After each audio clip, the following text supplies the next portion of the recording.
to present Captain Rob Kuhl, United States Coast Guard, retired.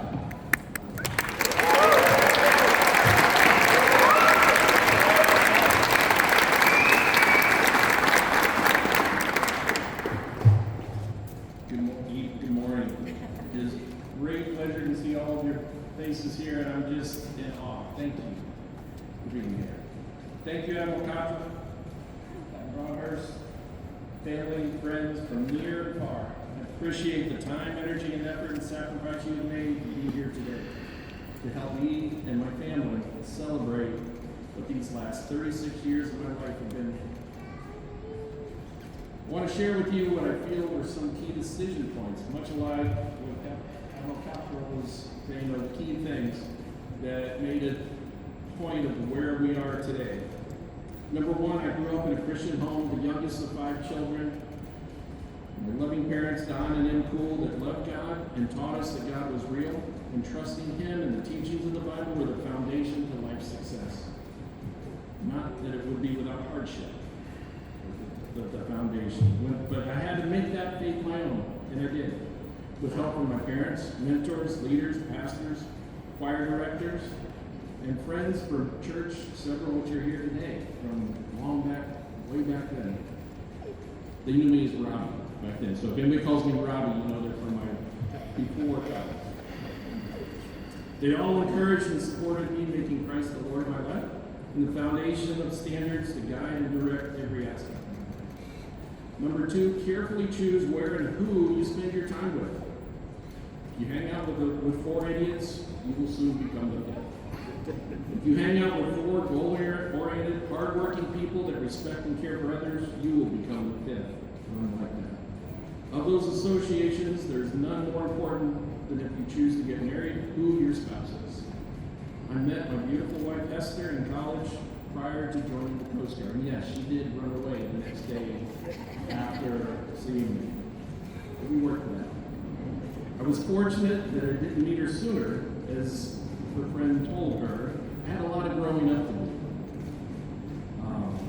My mom always gave us the credit when we actually finished college the first time that I went through the degree, and she was right. Having a spouse to work together towards common goals is critical for your success. Who you spend your time with matters. Number 3, dream big. Set goals and take the initiative to do great things. But be content in where you are. Look for opportunities that identify what it will take to meet your goals. Set your goals, make a plan, but always remember that in order to earn those opportunities, you have to be meeting the demands and the needs of where you are right now. My dream as a child was to be an astronaut. I grew up watching the space race, not SpaceX, not the shuttle, but the Apollo missions. You'll read about in the history books. One of my earliest memories was watching Neil Armstrong step off the lunar lander onto the moon. Yes, that was on June 20th, 1969, early in the 1900s. But my vision disqualified me, as Admiral Cottrell noted, that it was not good. So being a pilot, being an astronaut, that wasn't going to work. But through the Coast Guard and being a PA, I've been able to do more aviation than I ever imagined. And it's been awesome. As you saw coming in here today, that was a dream come true.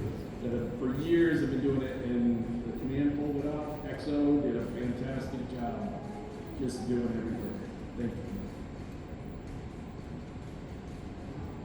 Growing up in South Florida, I was able to enjoy the ocean and many water sports, scuba diving, water skiing, much thanks to Steve making the boat in his backyard, his parents making that hoist poles, what was going on.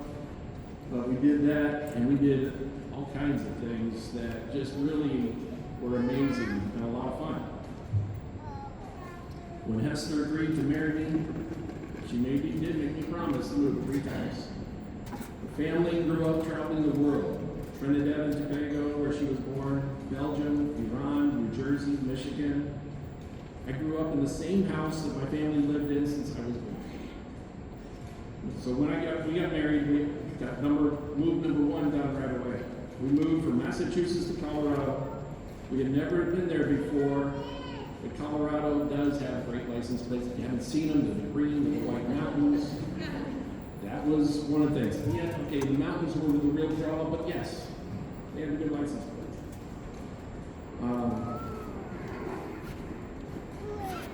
The amazing mountains of Colorado is something that this Florida boy had seen very little of. 2 years later, joining the military seemed like a way you could afford to have a family and get someone else to pay for all those moves that I promised. Joining the Coast Guard would also get me back to the ocean, which I was missing being in Colorado. I joined the Coast Guard in 1989 and began this adventure. I had no idea how amazing it would be. Signed up for the first 4 years and see where it goes from there. I started off as the non-rank in Baltimore, trained as a BM, driving boats, and all the things I work on the deck. But driving boats was a blast, and I loved it, as we did with Rick on the motor life boats, the old 44, the ones that are all in museums now. Those are the ones that I got my coxswain qualifications on, and Rick did. But I was not a good painter, and that did not go over well, many times, as you imagine.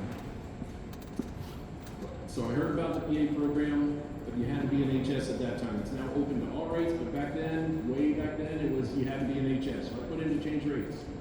It took 2 years for me to get to school, go to school, and there become a foreman. And we did it. In medical, I found a field that I could thrive in. I loved helping others, and I was fascinated at how God had created the human body and how it worked. It's absolutely amazing. When I graduated from HS school, I originally had orders at Portsmouth. That was okay, but being the class leader, I was asked, is there anything else? And they told me that Air Station Barinka was going to be there. And they said, why don't you put your name in the list? We'll see how it turns out. There were about 5 or 6 that put their name in the list. I had been class leader through the whole class, through the section, and sure enough, the next morning, they put the name out on the hat. BM3 Kuhl, congratulations, you're going to Barinka. I think there was only one name in that hat. I was selected for a few reasons. I'd been the class leader and earned their respect. I was top of the class academically. A couple people will differ with that. And I asked, what can I do? Will this work out? I was going to be content going to Portsmouth, but see what your options are. When I was offered Puerto Rico, I knew where Puerto Rico was, and it was in the tropics. I remember calling Hester and saying, where is it? I was there. I knew it was good. And should we go there? And her answer was absolutely yes. Warm tropics? Absolutely. We're going. Puerto Rico was amazing. We kicked off our tropical adventures. Jenna, our third child, was born there. Jim Markham was the PA at the clinic. Seeing what PAs did and how they were used motivated me even more to pursue this career. So much so that I knew I needed to beef up my PA application, quick reapplication. So at that time I signed up to take a chemistry class in Spanish. Did I speak Spanish? No. But the textbook was going to be in English, so we had a chance. Fortunately, we got early orders, got transferred to Corpus Christi, and started taking classes at the community college there. Took the chemistry, anatomy, physiology. And I worked hard and opened up a clinic there, opened up the new sick bay, the start of another trend that came along. In addition to night classes I was taking, what I really needed was a class that was only offered during the workday, middle of the day. So I made a plan, presented it to the command, told them what the options were, what I could do to make up for that, and they approved it. Next year I was finally selected for PA school. It turns out that applying to PA school was the easy part. Getting through school took a lot of work. And several PAs, iPad graduates, and Coast Guard PAs are here today. Good to see you all. Thank you. Point number 4, make your boss, the command of the Coast Guard, look good. Don't worry about who gets the credit. Find out what the goals are and how do you accomplish that to make your area of responsibility, what you're supposed to do, better. If you're the only one if you're only doing the minimal effort, you're not going to get the opportunities for bigger and better assignments. When missions come up, your chief, your leaders are not looking for people that might get it done. They're looking for people who will succeed. Who can they count on consistently, and who's interested in it? Who's asked about it? Captain Charlene, Chris, and I graduated for VA school together. I got the one for the last 2 years, the Golden Urinal, but only because I was 241 on the roster. She was 242. And she was happy to let me hold it for the next 2 years, and I'm honored to have you continue on doing it from here. I know you're going to do great things, Captain. We graduated on September 14th, 2001, 3 days after 9/11. The world was in lockdown. The tropical storm was bearing down on Tampa. Our official ceremony never happened. Actually, on the board list over there is our program from the ceremony that never occurred. We were commissioned in the back office at MacDill Air Force Base late one night. They called up, can you do it on Monday? I said, nope, gotta get to work. So come on right now. So back office, Charlene, Esther, and our preceptor and I are standing there. I do solemnly swear. That was our commission. I'm very glad to finish out my career this way. This is much better. We're now Coast Guard officers, and we were assigned to Cape May, New Jersey. Coast Guard boot camp, a great training place, but I knew that the tropics were where I really wanted to be. So I asked, do you need somebody to go to Puerto Rico? Nope, we're good. But a few months later, I got the call. Do you still want to go? So 7 months later, we left and went to Puerto Rico. There, I was blessed to meet my number one mentor, my new friend, Dr. Lago, who you heard to sing the national anthem today. He's also an amazing dancer and gave salsa lessons. As Christmas was coming, Rob, do you think people would want to do salsa lessons? What? And they did.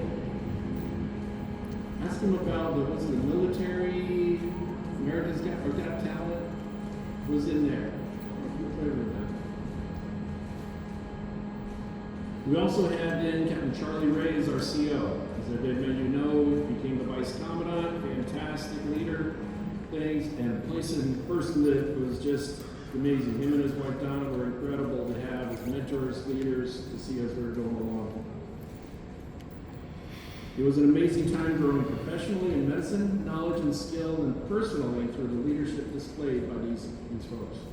This was also a time I first met our Master Chief, Scott Bigelow. We played floor hockey on Sunday nights in the base gym. Nate came along, he was 14 at the time. They're like, bring on, you can play. He wasn't breaking the hockey sticks like Toby Holdridge was. It was constantly going through, but if Charlie Ray was playing, you could never rest. It was always, let's go ladies, get going. Never take a slow shot to the corner. 3 years later, they couldn't find anyone to come to Puerto Rico, and so they asked me that time, would I extend another year? I said, sure, I'll help you out. But we knew that we loved Puerto Rico, but there's also Hawaii was opening up the next year. They didn't promise it, but it worked out, because I asked. In Hawaii, minimum effort was not an option. I was the sole medical officer for the base. 65s, C-130s, large base, very active, search and rescue going on all the time. My flight surgeon was 40 minutes away and had a whole other base that he was taking care of. He needed me to do the job. He had encouraged and enabled us to take initiative. Captain Brad Bean was my CO. He encouraged us to do what needed to be done to make the base better. Another amazing leader that God put in my life. Harbors Point had C-130 cargo planes and Dolphin Helos like the one you see over here. We regularly flew on medevacs across the Pacific, Midway Island, Wake Island, Christmas Atoll, Johnson Atoll, Big Island, Maui, Kauai. It was my dream assignment, taking care of the crew and saving lives while flying all over the Pacific. I'd heard that C-130 cargo planes could be set up and carry 30 plus patients, but I'd never seen it done before when we were there.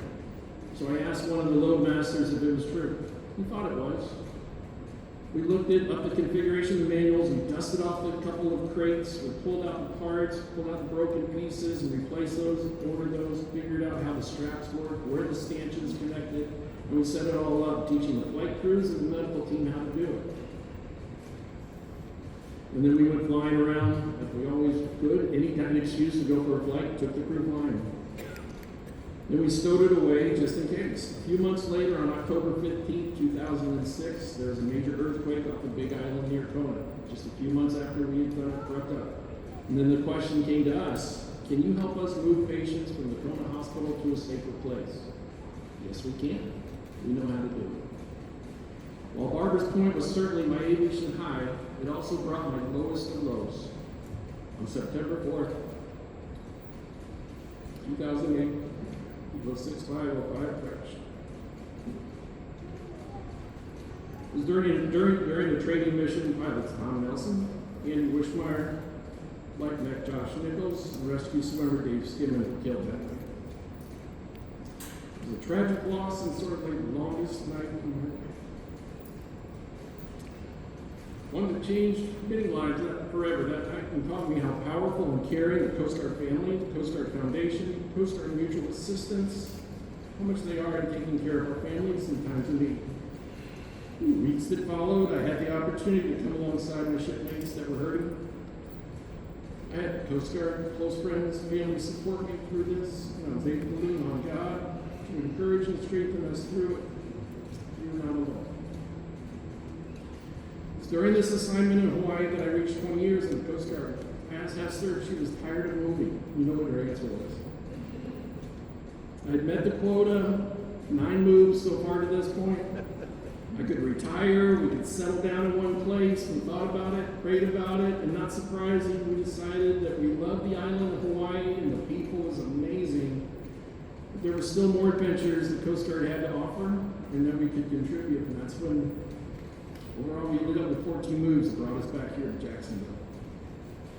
Hitron was the next assignment. After Hawaii in 2010, they needed a new clinic, so we created one.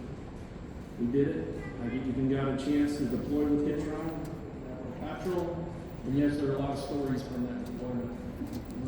And yes, we did find ice cream on Midget, on Polar Star, things.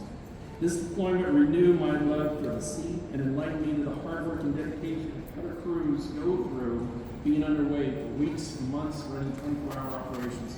Perspective is a great tool to appreciate and understand what others are doing and how we can help them, knowing where they are. That's why flight surgeons fly with their crews, get out on the boats and do what we do. They were directing me, but I love doing it. And that was absolutely a highlight of my time. I got to go on deployment because I asked. I had leaders that supported me from Hitron. I was assigned to, from Hitron, I was assigned to Hiswell. Ahmed is the senior PA, doing medical planning across the country. I renewed the Coast Guard Mobile Medical Unit, trained the crews to staff it, and we ended up deploying those units to Florida, the hurricane responses, also in Puerto Rico after Maria hit. We got to go and help Jerry Marshbanks out as he was struggling through all those amazing recoveries that we're going through that. We made Zika plans to protect the crews, and then my daughter calls me from Haiti. We're doing all the Zika plans, figuring out, hey Dad, yeah, I got Haiti, I got Zika, see ya, bye. That was not the call I wanted as I'm in the middle of all the planning. Thank you.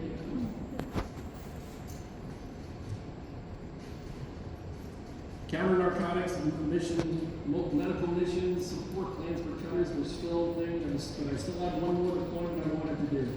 That deployment was 4 months in the U.S.'s only heavy icebreaker, the mighty Polar Star to Antarctica. I actually wanted it so bad, I found a memo that I wrote to my CO explaining not how I wanted it, rather how it would benefit the Coast Guard to send me to Antarctica. They bought it. It worked so well that years later I got a call to do it again. A week before Christmas, I got a call from New Zealand. Do you want to come do it? And a week later, Christmas Eve, I showed up in New Zealand to join Polar Star for another trip to Antarctica. All of this planning experience set me up to help draft a proposal with Dr. Heiderscheid, captain in Barbers Point, for another new clinic, this time in Hawaii. And when you help write the job description, it certainly can help you get that position when they fill it. We went back to Hawaii in 2018. So, number one, God created you in His image and He loves you. He has a purpose for your life. The Bible can give you the guidance and direction for success. It's up to you to find it. One of the best ways you can do that is to connect with a local community church and to help lead you and guide you and help you grow. Number two, choose wisely who you surround yourself with. Where are you investing your time and energy? Number three, set your goals. Surround yourself with people that will help you achieve those goals and help you achieve their goals too. There will be changes and realignments along the way as you experience and learn new things. That's part of the process. Let those around you know what your hopes and dreams are. Number four, if you only give a minimal effort, you're only going to get minimal results. And be disappointed. Don't be surprised and blame others. Step up, take on hard things, take the initiative wherever you are. Do your best. The opportunities will come. Search them out. And if you really want something, write a memo. And if you have to. Finally, most of all, I appreciate where you are right now. Thank those that have helped you along the way. Esther, this adventure would never have happened without your love, support, and tremendous sacrifice. While I was out saving the world with the Coast Guard, Esther held down the home. She used her early childhood education degree to homeschool our 4 kids, Nate, Megan, Jenna, and Brianna, all the way through high school. I did the sciences, especially the dissection. She wasn't going to touch that part. She led vacation Bible school everywhere we went. She made meals for new moms. She organized adventures like taking the youth group to the Acres to experience the bioluminescent day. Fantastic place if you ever get the opportunity. She wasn't just along for the ride. She embraced it and made it amazing for all of us. It was amazing to watch our children grow, to take on bold challenges that we never even dreamed of, advanced degrees in counseling, medicine, camp directors, adoption, international travel, florist. Brianna did the flowers all around here today. Dad, can I try this? I wasn't really planning on it. Well, sure. And she did amazing. Great job. Even the kids helped out this. She's great. Nate, Charlotte, Riley, Jordan, Dakota, Crosby, Michael, James, Megan, Marcus, Michelle, Damien, Jaden, Jenna, Benjamin, Elliot, Matthias, Levi, and Brianna and Nick. You are all amazing. I thank God for putting us together as a family. Through these years, God graciously put incredible families alongside us every step of the way to help us navigate through these times. Now we have even more opportunities, thanks to the Coast Guard and a pension of 36 years, that we may someday get paid, maybe, to come alongside others in their own journey. Cool kids, in-laws, and cool kids, I love you, and I look forward to the many adventures to come. This is not an ending, this is just the beginning of a new chapter with Oma and Noah. That's why we're about to camp with us in that fall. To all of you, thank you for being here to celebrate this day with us. And Cottrell, thank you for your leadership, your friendship, and investing in us through all these years. Ken Broder, thank you for allowing me to make this a very special day for you and my family. Lieutenant Hubner, project officer. Great job as the project officer to help put all these crazy ideas and places and things. Thank you.